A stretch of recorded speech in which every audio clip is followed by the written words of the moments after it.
한 번의 강의, 한 번의 면접 기회, 그 한 번의 기회를 최종 합격의 주인공으로 만들어주는 강의를 시작하도록 하겠습니다. 오늘 저와 함께 공부할 강의는 면접관과 통하는 면접 기술이라고 하는 제목을 가지고 강의를 진행할 건데요. 저는 취업 현장에서 학생들의 취업을 도와주는 취업 코치라는 이름으로 활동하고 있는 박세용이라고 합니다. 만나서 반갑습니다. 자, 컨텐츠를 한번 보겠습니다. 오늘 우리가 공부해야 될 강의에 대한 전체적인 내용을 한번 보겠는데요. 자, OT 부분은 면접 초보가 알아야 할 6가지 방법과 차별화된 방법 2가지에 대한 부분부터 시작해서 첫 번째 강의인 이력서로 준비하는 예상 질문부터 총 7강, 회사 생활의 태도에 대한 질문 항목 정리까지 약 7개의 구성으로 되어 있습니다. 자, 그럼 지금부터 하나하나의 내용들을 한번 살펴보면서 여러분들에게 주어진 그 소중한 면접의 기회를 성공으로 이룰 수 있는 그런 방법들을 공부해 보도록 하겠습니다. OT 부분입니다. 자, 면접 초보가 알아야 할 6가지 방법을 먼저 알아보겠는데요. 이 강의를 보고 있는 여러분이 만약에 면접에 대한 울렁증을 가지고 계시거나 면접 자체에 대한 두려움이 있거나 면접에 대해서 문외한이다 라고 하시는 분들은 지금 말씀드리는 6가지를 반드시 숙지하시고 하신다면 기본적으로 이 6가지만 내가 몸으로 익히고 말로 표현할 수 있다고 하면 여러분들은 어느 정도의 스킬은 거의 다 마스터했다라고 볼 수 있습니다. 자, 그럼 내용들이 무엇인지 하나씩 짚어보도록 하겠습니다. 첫 번째로는 모든 대답은 2괄식으로 한다입니다. 어떻게 한다고 하셨습니까? 네, 2괄식으로 한다는 건 뭐냐면, 자, 여러분들하고 면접을 진행하게 될 면접관 분들은 대부분 여러분들보다 10년 이상의 경력을 가지고 계신 분들, 또 굉장히 분주하고 바쁘신 분들입니다. 그런 분들이 업무적으로 여러분에게 묻는 거예요. 너 무엇을 했니? 라고 물을 때 우회적으로 설명하는 것이 아니라 네, 과장님, 사장님, 부장님, 저는 무엇을 했습니다. 라고 말하는 것을 면접에서의 2괄식 방법이라고 얘기하는데요. 가령 어떤 게 있을까요? 네, 취미가 어떻게 되십니까? 라고 하는 질문을 여러분들이 받았을 때 이 문장의 가장 핵심적인 핵심어를 한번 찾아보시기 바랍니다. 무엇인가요? 네, 바로 취미라고 하는 부분들이 질문의 가장 중요한 핵심어입니다. 그럼 이 취미라고 하는 내용을 2괄식으로 끌어왔다고 가정해 볼 때 답변 어떻게 될까요? 네, 제 취미는 무엇입니다. 라고 말하는 것이 1번에서 얘기하고 있는 바로 2괄식 답변입니다. 이해되셨죠? 두 번째 보겠습니다. 답변은 질문을 받은 후 2초에서 3초 정도의 시간이 지난 다음에 대답을 하자. 이 말은 무엇이냐면, 자, 제가 학생들에게 많은 질문을 할 때 학생들이 그렇게 자기가 준비된 답변에 있어서는 굉장히 빠른 속도로 대답합니다. 반응 속도를 보자면 정말 0.1초, 0.2초 정도밖에 안 되는 굉장히 빠른 속도로 대답을 하는 반면에 준비되지 않고 난해한 질문들에 대해서는 고개를 숙인다거나 여러 가지 다양한 어떤 몸짓을 한다거나 하면서 시간을 할애하게 됩니다.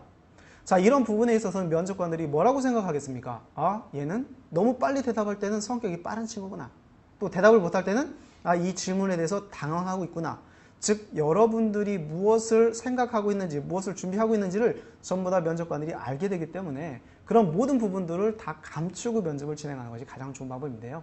그래서 마음속으로 세시기 바랍니다. 카운트를 하는 거예요. 하나, 둘, 셋. 하나, 둘, 넷. 라고 하는 시간을 연습을 통해서 하다 보면 어떤 느낌이 줄까요? 네, 진지하게 대답하는구나. 아, 이 친구는 뭔가 생각을 하는구나.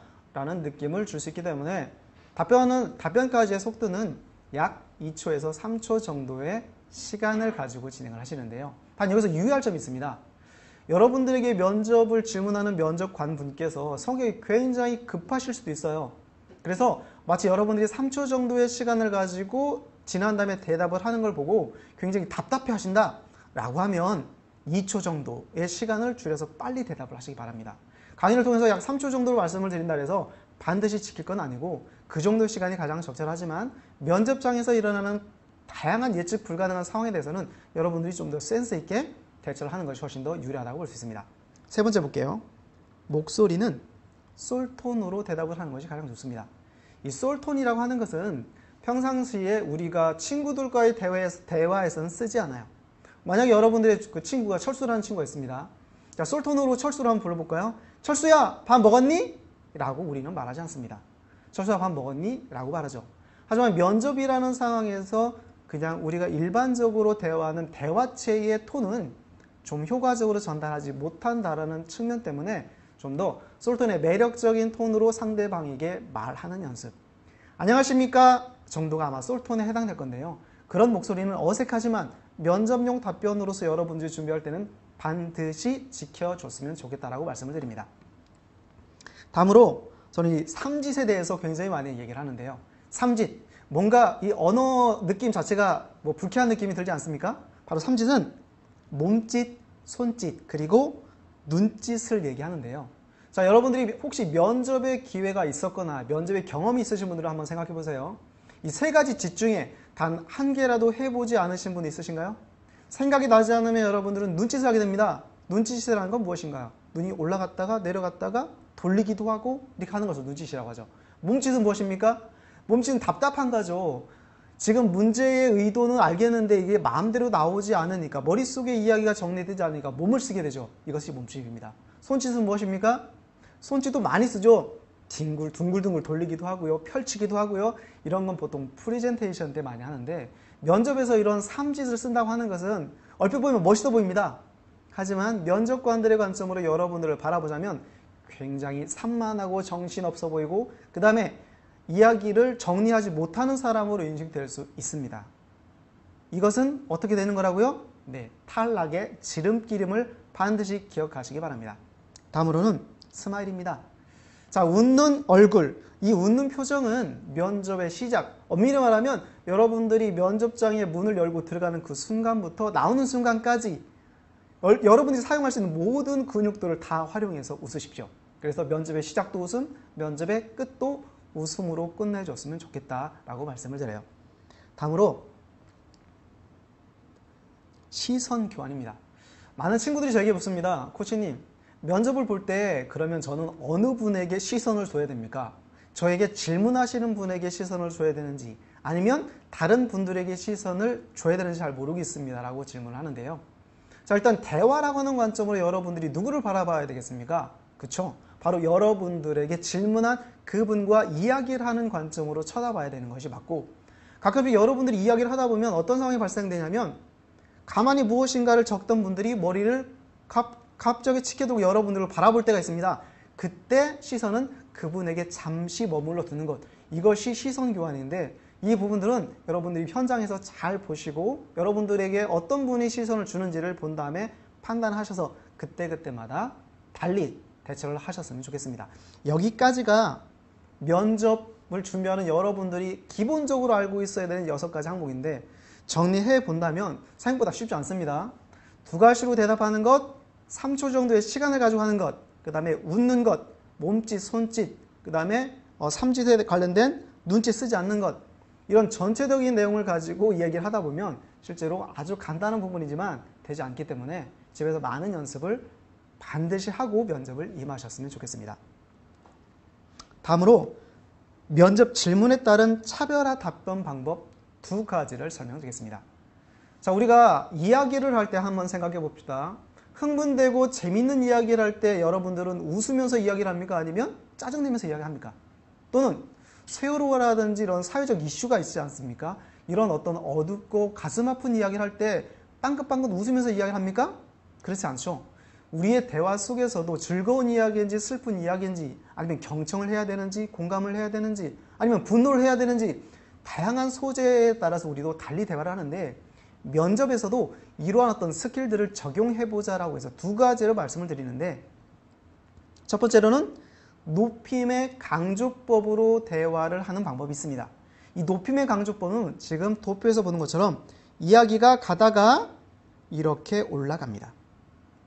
이야기가 올라가는 거예요. 잘 기억하십시오. 그럼 이런 질문들은 어떤 유형이 있냐면 첫 번째로 지원 동기, 포부, 강점, 특기, 당신을 채용해야 되는 이유, 그 다음에 네가 남들보다 잘하는 것, 성공 경험, 열정, 도전 경험들이 이 높임의 강조로 대답하면 훨씬 더 상대방에게 잘 들리는데, 자, 내용을 전체적으로 한번 봅시다. 어떤 내용입니까? 좋은 내용들입니다. 우울한 내용 아닙니다. 지원 동기, 굉장히 궁금하고 내가 남들에게 내가 왜 지원했는지를 어필해야 되는 부분이잖아요.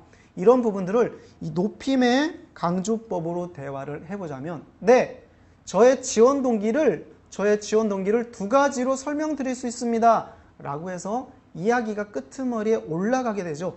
이런 강조법을 높임의 강조법이라고 하고, 두드러지게 여러분들이 면접의 중간중간에 나를 어필해야 되는 그런 질문들을 받게 된다면, 이 포인트가 높임의 강조로 대답을 해야 되는구나 라고 생각하시고 높임의 강조법의 어법을 사용하시기 바랍니다.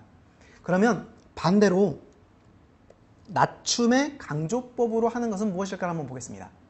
자, 높임이 있다면 반대로 낮춤도 있었겠죠. 이 낮춤은 어떤 거냐면 실패한 경험, 성격의 단점, 슬펐던 경험, 좌절했던 경험입니다. 자, 높임의 강조는 무엇인가 유쾌하고 경쾌하고 즐거웠던 그런 느낌이라고 하면 이 낮춤의 강조는 무엇인가 우울한 느낌이죠. 이런 것들을 잘 활용하셔야 됩니다. 자, 저의 슬펐던 경험은 무엇입니다. 이렇게 낮춤에 저의 슬펐던 경험은 무엇입니다. 저의 단점은 무엇입니다. 라고 해서 단점 같은 경우는 낮춤으로 해줘야지 되고요. 이렇게 말하는 것이 상대방에게 어떤 질문의 요지에 맞는 효과적인 전달보기 때문에 이런 부분들을 잘 숙지를 하셔서 면접의 중간중간에 어떤 질문의 유형을 받든지 간에 여기에 맞춰서 대답을 하신다면 훨씬 더 상대방에게 진실되면서 또 효과적인 어떤 전달법으로 이야기를 할 수 있을 거예요. 이 두 가지 방법들을 잘 기억하시고 면접의 실제적인 스킬들을 한번 공부해 보도록 하겠습니다.